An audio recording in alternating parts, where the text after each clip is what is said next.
کہتے ہیں نا، کسی میں نقص نکالنے کے بجائے ہمیں اپنی اصلاح کی فکر کرنی چاہیے، دوسروں کی فکر نہ کریں۔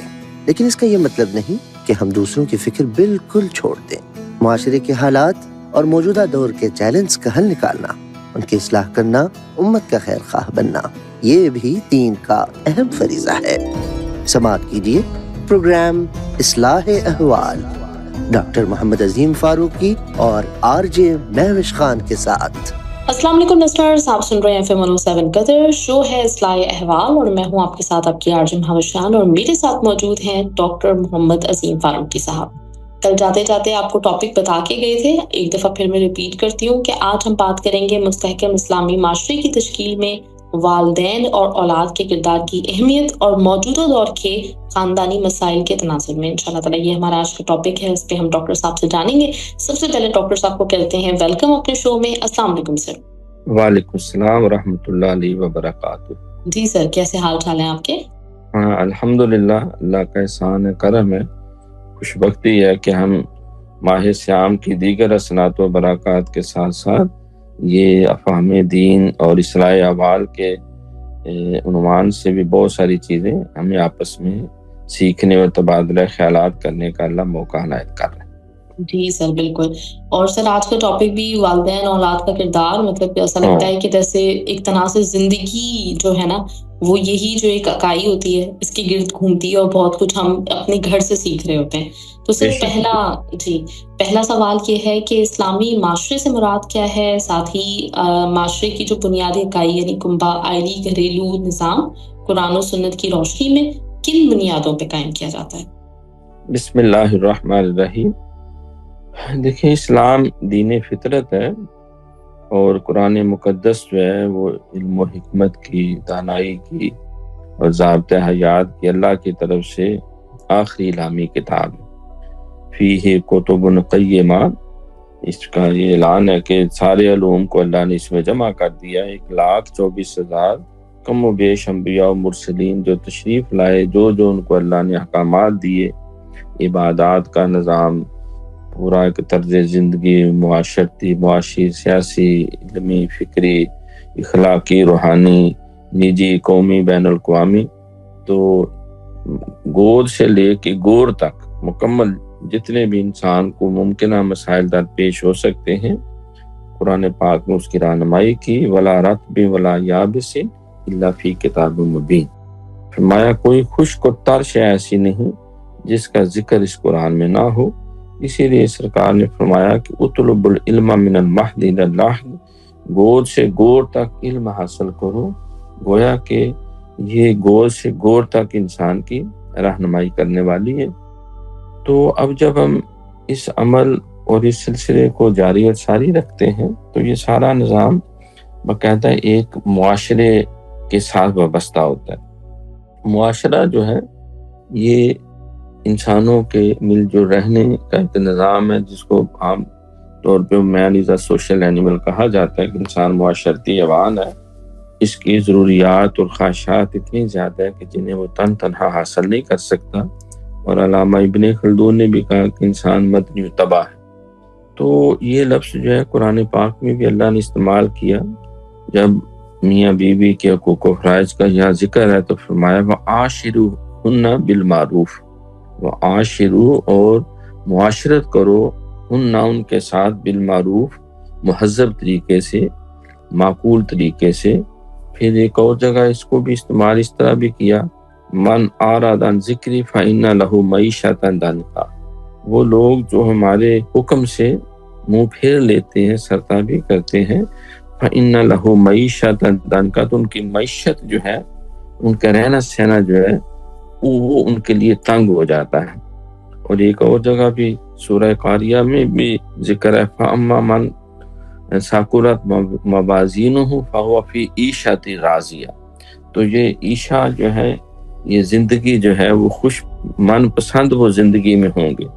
تو یہ الفاظ یعنی جب لوگ کسی قانون اور ضابطے کے مطابق جو ہے وہ ایک بھرپور انسانی زندگی گزارتے ہیں تو اس میں ان کی ساری ایکٹیویٹیز بھی ہوتی ہیں، اس میں ایک معاشی نظام ہوتا ہے، ایک گھریلو اور نجی نظام ہوتا ہے، ایک معاشرتی نظام ہے، ایک سیاسی نظام ہے، ایک اخلاقی ضابطے ہیں، تو اس لوگوں کے اجتماع کو، گروہ کو جو کسی نظام کے مطابق ایک باوقار زندگی گزارتے اسے معاشرہ کہتے ہیں۔ اور اسلامی معاشرہ وہ ہے جو اللہ کے نبی نے ہمارے لیے مدینہ منورہ میں قائم کیا، اور مدینہ منورہ وہ پہلا باقاعدہ جو ہے اہل ایمان کے لیے ایک اسلامی معاشرہ ہے، اور جس قانون اور ضابطے کے مطابق وہ زندگی گزارنے کا طریقہ قائم و دائم کیا، وہ سب سے پہلی جو ہے وہ اسلامی فلاحی ریاست ہے، جس کو ریاست مدینہ کہتے ہیں۔ تو اسلامی تعلیمات کی روح سے جو گھریلو اور آئلی نظام ہے، اس کے بارے میں بڑے دو ٹوک قسم کے ہدایات ہیں۔ سورہ النساء کی پہلی جو آیت ہے، یا ایھا الناس اتقوا ربکم الذی خلقکم من نفس واحدہ وخلق منها زوجہا وبث منہما رجالا کثیرا ونساء واتقوا اللہ الذی تساءلون بہ والارحام انہ کان علیکم رقیبا۔ اے لوگو، ہم نے تمہیں جو ہے وہ ایک جان سے پیدا کیا، پھر اس سے اس کا جوڑا پیدا کیا، پھر ان دونوں کے ذریعے مرد اور عورت سے، یعنی اما حوا اور آدم علیہ السلام سے بہت سارے مرد اور عورتیں جو ہیں ان کو پھیلایا، پھر انہی رشتوں اور تعلق داریوں کی وجہ سے تم اللہ تعالیٰ سے دعائیں بھی کرتے ہو، ایک دوسرے کا ساتھ اپنے تعلقات بھی قائم رکھتے ہو، اور یاد رکھو کہ اللہ تعالیٰ تمہارے ہر انہ کان علیکم رقیبا، تمہارے ہر معاملات کو پر نظر رکھے ہوئے ہے کہ تم کس طرح وہ اللہ اور اس کے نبی کے دیے ہوئے اصول اور ضابطے کے مطابق زندگی گزار رہے ہو۔ تو پھر دوسری جگہ بھی یوں ارشاد ہوا کہ یا ایھا الناس انا خلقناکم من ذکر و انثی وجعلناکم شعوبا وقبائل لتعارفوا ان اکرمکم عند اللہ اتقاکم۔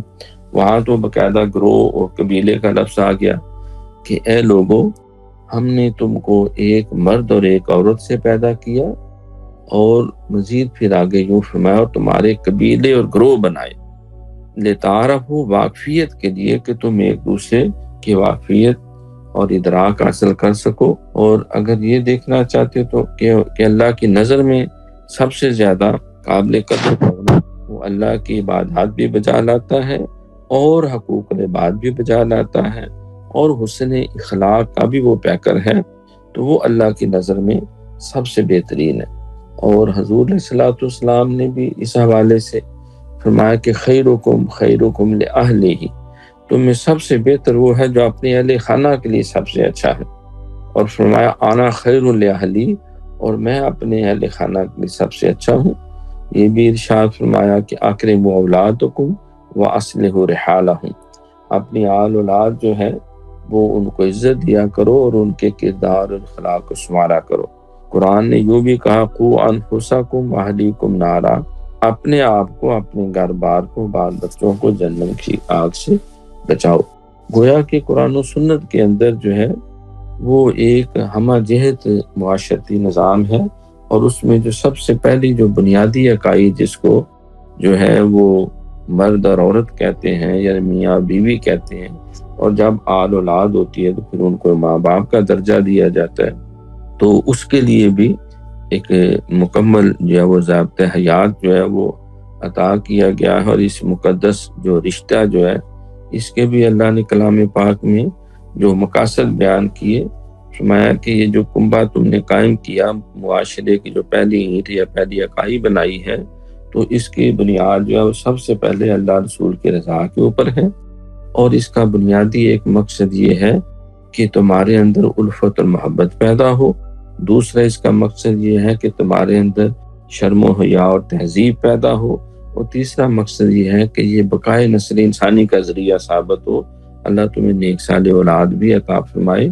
تو لہٰذا تم اخلاص اور محبت کو بھی قائم رکھو، اور ایک دوسرے کا یوں جیسے کہا کہ ہن لباس اللہ وانتم لباس لہن، تمہاری عورتیں تمہارا لباس ہے اور تم اپنی عورتوں کا لباس ہو، تو تم ایک دوسرے کے لباس، جس طرح انسان جو ہے اس کا خیال رکھتا ہے، صاف ستھرا ہونا چاہیے، باوقار ہونا چاہیے، سطر ڈھانپنے والا ہونا چاہیے، تو اس طرح تم ایک دوسرے کے حقوق بھی خوش دلی سے ادا کرو، اور اپنی آل اولاد کی مل کے اچھی طرح تعلیم و تربیت کرو۔ یہ بھی سرکار نے فرمایا کہ کلکم راعٍ و کلکم مسئول عن رعیتہ، تم میں سے ہر کوئی نگہبان ہے، ہر ایک سے اس کے رعیت کے بارے میں پوچھا جائے گا۔ ماں باپ سے اولاد کے بارے میں پوچھیں گے، وہ ذمہ دار ہے، اور اسی طرح جو امام ہے ان سے مقتدیوں کے بارے میں، جو کوئی شیخ ہے تو اس کے مریدوں کے بارے میں، افسر ہے ماتحتوں کے بارے میں، حاکم ہے تو رعایا کے بارے میں۔ گویا کہ جو اسلام کی پہلی اکائی ہے اس کا سب سے پہلے ذکر کیا کہ ماں باپ اپنی آل اولاد کی تعلیم و تربیت کا اہتمام کریں، اور میاں بیوی ہونے کے ناطے بھی ایک دوسرے کے حقوق و فرائض کا خیال رکھیں اور خوش دلی سے ان کو ادا کریں۔ بالکل جی۔ اچھا جی لسنرز، یہاں پہ ہم ایک بریک لے لیتے ہیں، بریک کے فوراً بعد ہم واپس آئیں گے اور پھر ڈاکٹر صاحب سے گفتگو کا سلسلہ آگے بڑھائیں گے۔ اصلاح احوال ڈاکٹر محمد عظیم فاروقی اور RJ مہوش خان کے ساتھ۔ لسنرز ویلکم بیک، آپ سن رہے ہیں اصلاح احوال، اور آج ہم بات کر رہے ہیں، بہت ہی اہم موضوع ہے ہمارا، والدین اور اولاد کا کردار ایک مستحکم اسلامی معاشرے میں۔ اور ابھی ڈاکٹر صاحب نے ہمیں بتایا کہ کس طرح سے حضور اکرم صلی اللہ علیہ وسلم نے مختلف جو ہمیں ہدایات دی ہیں اس حوالے سے۔ اچھا، والدین اور اولاد کسی بھی معاشرے میں بنیادی بالکل ایک مطلب سمجھیں کہ جڑ کی حیثیت رکھتے ہیں، تو اس میں والدین اور اولاد کا جو باہمی حقوق و فرائض ہے، اس کے بارے میں آپ سیرت طیبہ سے اور پرانی تعلیمات کی روشنی میں اگر اس پہ روشنی ڈالیں۔ دیکھیں، معاشرے کی پہلی اکائی وہ کنبہ ہے، ماں باپ اور ان کی اولاد ہے۔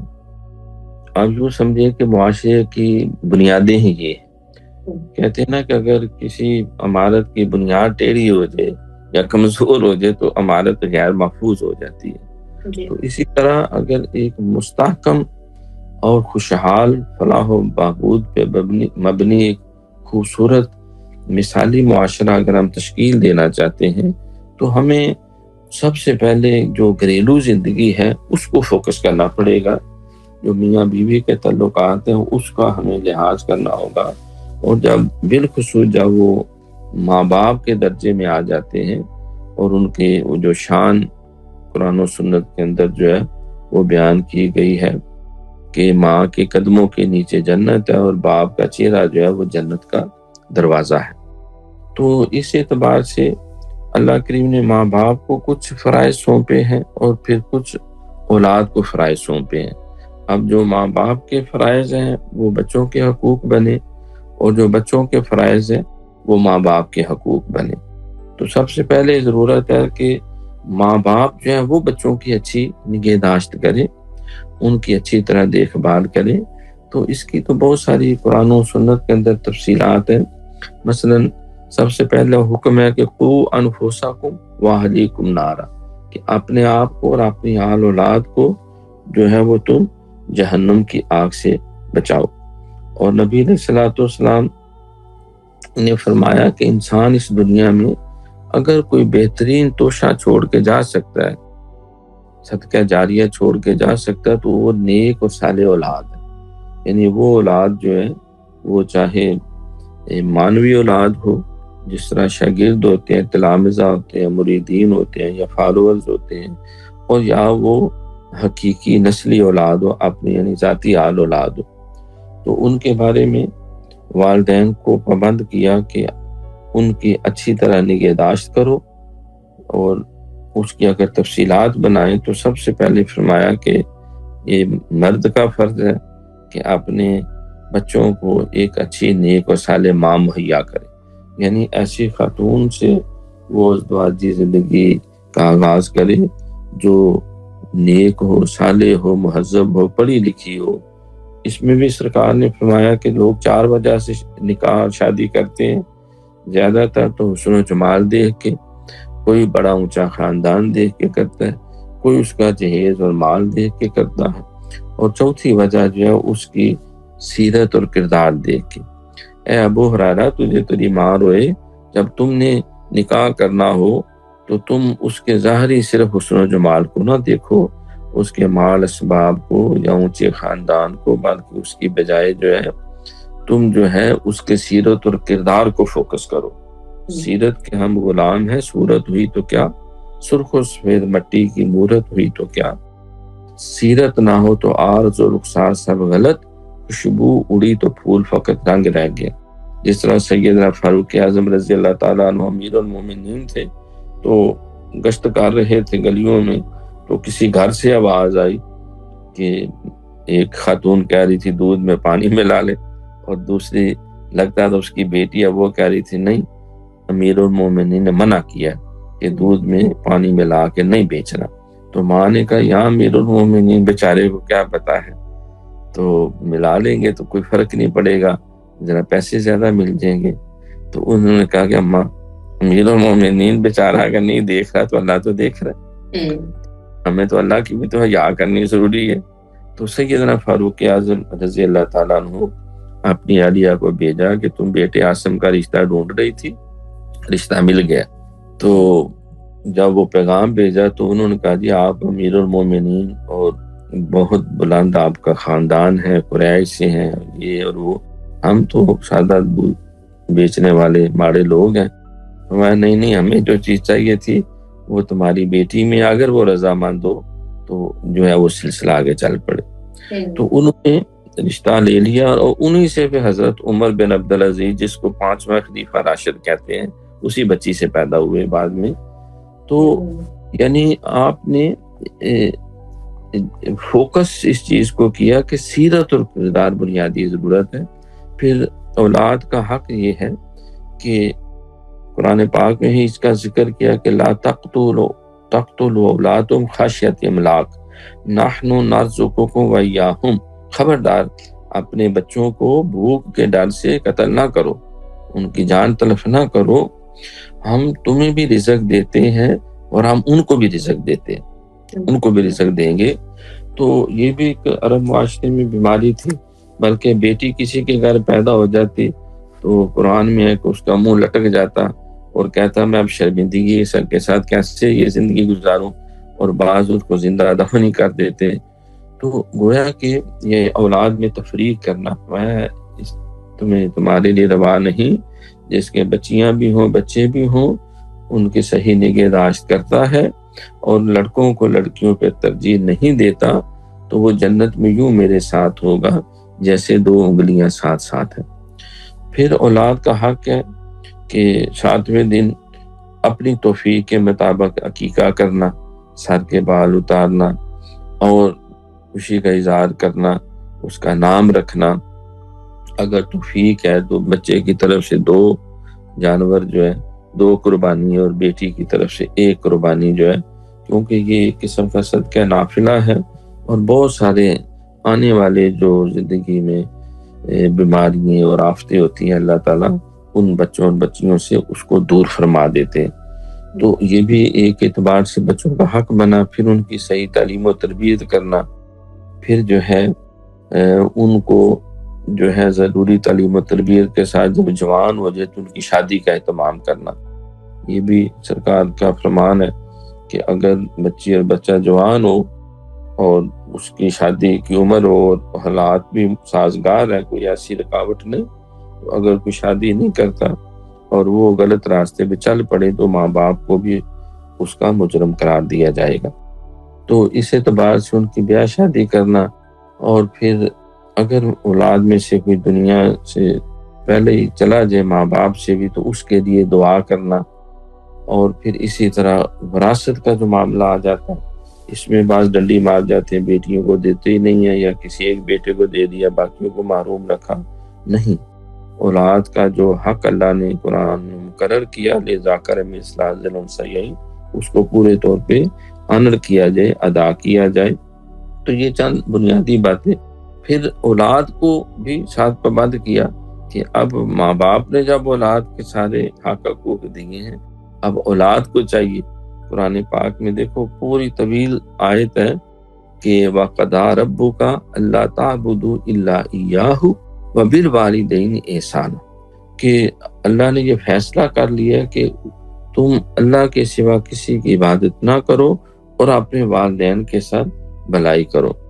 وَإِمَّا يَبْلُغَنَّ عِندَكَ الْكِبَرَ أَحَدُهُمَا أَوْ كِلَاهُمَا فَلَا تُقُل لَّهُمَا أُفٍّ وَلَا تَنْهَرْهُمَا وَقُل لَّهُمَا قَوْلًا كَرِيمًا۔ یعنی پوری تفصیلات سے اولاد کو ہدایات دی جا رہی ہیں.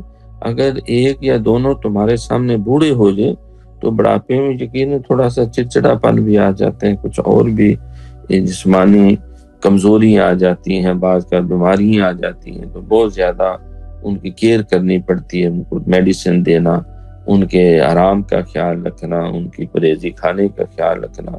تو اس وقت بعد کا انسان جو ہے وہ تو تکرار پہ اتر آتا ہے. تو اس لیے فرمایا کہ خبردار انہیں اف بھی نہیں کہنا، ولا تنہرہما، ان کو جھڑکنا بھی نہیں، وقل لہما قولا کریما، اور بڑے ادب اور محبت کے ساتھ ان کے ساتھ کلام کرنا، اور ان کے آگے عاجزی اور انکساری کے ساتھ جو ہے وہ تم جھکے رہنا، یعنی اور بہت ہی ادب و احترام کے ساتھ جھکے رہنا. اور پھر سنو، اگر اور یہ دعا بھی کرنا، رب ارحمہما کما ربیانی صغیرا، کہ اے اللہ جس طرح بچپن میں انہوں نے ہماری آبیاری کی، نگہداشت کی ہے، تو آج یہ عمر کے حصے میں تو ان پہ اپنا خصوصی رحم و کرم فرما. تو معلوم یہ ہوا کہ اولاد کے فرائض میں یہ ساری چیزیں تفصیلات بیان کی، ان کی کفالت کرنا، ان کی عزت کرنا، ان کا احترام کرنا، ان سے محبت کرنا. محبت تو دیکھو یہاں تک سرکار نے فرمایا کہ ایک دفعہ کوئی ماں باپ کا چہرہ محبت سے دیکھے تو ایک حج کا بلکہ حج مقبول کا ثواب. اور آج اگر حج کرنے جائیں تو 10-12 لاکھ روپیہ لگ جاتا ہے.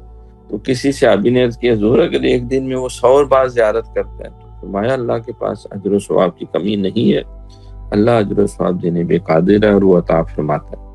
اچھا، پھر یہاں ایک دوسرا پہلو بھی ہے، یہ میں وش بیٹی آپ کے بھی نوٹس میں لاتا ہوں. یہ داتا گنج بخش علی جویری رحمۃ اللہ علیہ نے بھی یا کشف الماجوشری میں اس کا ذکر کیا، اس حدیث کا، کہ اولاد ماں باپ کا چہرہ دیکھے تو ایک حج مقبول کا ثواب ہے، اور اگر ماں باپ اپنی اولاد کا چہرہ محبت اور پیار سے دیکھیں ان کے لیے ایک نہیں، ایک نظر میں 2 حج مقبول کا ثواب ہے، ڈبل ثواب ہے. حضور علیہ السلام تشریف فرما تھے تو امام حسن علیہ السلام کو گود میں لیا ہوا، اور اقرا بن عابس تمیمی وہ آپ سے کوئی گفتگو کر رہا تھا، تو آپ باتیں بھی کرتے جا رہے تھے، کبھی سر سے بوسہ لیتے، کبھی پیشانی سے بوسہ لیتے، بار بار پیار کرتے جا رہے تھے. اس نے کہا جناب عجیب آدمی ہے، میرے 10 بچے ہیں، میں نے تو کبھی کسی کو نہ گود میں لیا نہ اس طرح ان کے منہ چومے. تو سرکار نے فرمایا من لا یرحم لا یرحم، بھائی جو دوسروں پہ رحم نہیں کرتا اللہ بھی اس پہ رحم نہیں کرے گا. اگر اللہ نے تیرے دل سے محبت کھینچ لی تو میرا کیا قصور ہے. تو یعنی بچوں سے محبت کرنا، اولاد سے پیار کرنا، ماں باپ کو بھی اجر و ثواب ہے، صرف اولاد کے لیے نہیں ہے. تو پھر جو ہے ماں باپ کو وراثت میں حق دینا. بعض کا یہ ہوتا ہے کہ والد دنیا سے چلا جاتا ہے اور بیٹے جو ہیں یا بیٹیاں اور بیٹیاں مل کے ماں کا حق جو ہے وہ کھا جاتے ہیں، کہتے ہیں اب ہمارے پاس رہ دیجو بس ٹھیک ہے. یہی تو نہیں، جو شریعت نے حق دیا ہے بیٹیوں کو بھی دیا جائے، بیٹوں کو بھی دیا جائے، ماں کو بھی دیا جائے. وہ چاہے وہ کہتے ہیں ہمارے ایک دیجا کہتے چاہے وہ کالے چور کو دے، یعنی تم مجھ سے پھر پوچھنا بھی نہیں کہ اماں کہاں لگایا، کس کو دیا ہے. وہ کنویں میں پھینک دے، وہ بیٹی کسی کو دے دے، کسی بیٹے کو دے دے، وہ صدقہ و خیرات کر دے، وہ کسی کو بھی نہ دے. ہمیں یاد ہے کہ جب والد صاحب دنیا سے پتہ کر گئے تو والدہ محترمہ جو ان کا حصہ بنتا تھا وہ ماشاءاللہ کثیر رقم تھی، انہوں نے اپنی مرضی سے جو ہے وہ بیٹوں اور بیٹیوں کو کچھ اس میں سے دے دیا، اور کچھ انہوں نے اپنے لیے محفوظ کر لیا. اور اس کے بعد کئی سال وہ حیات رہیں تو ان کے جو پیسے بینک میں ہم نے رکھے ہوئے تھے محفوظ تھے، وہ ہر مہینے حسب ضرورت اس میں سے لے لیتی. آل اولاد ایکسٹرا جو ہو سکتا ان کی خدمت اور محبت پیش کرتے. تو یہ ان کا حق اللہ نے دیا ہوا ہے. تو اولاد اگر وہ ماں باپ کے ساتھ عزت اور قدر کرے گی، کل انہوں نے بھی یعنی بوڑھے ہونے ان کی اولاد ان کے ساتھ کرے گی. اگر آج ہم ماں باپ کو ستائیں گے، وہ مولانا روم ایک عقائد لکھتے ہیں نا، کوئی شخص اتنا تنگ آیا تو وہ باپ بوڑھا ہو گیا، کمزور ہو گیا، اور گھر میں لڑائی جھگڑا اور فتنے کا ماحول پیدا ہوا، تو اس نے اب تنگ آ کے کہا کہ اب اس سے جان چھڑانی ہی چاہیے، اور انہیں ٹوکرے میں رکھ کے لے گیا اور دریا برد کرنے کے لیے. وہ پل کے اوپر تھا تو وہاں بڑے بڑے